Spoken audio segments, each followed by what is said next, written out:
one reason people fail financially. Hello, y'all. I'm Diana Brienne. I believe the number one reason people fail financially is because they try to live rich before they are rich. They try to live beyond their financial means.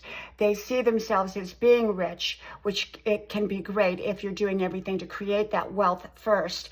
And yet they choose to live rich before they've created that wealth.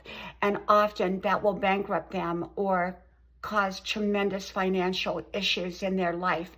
And so the key to it is you want to be rich, so to speak, before you actually start living rich.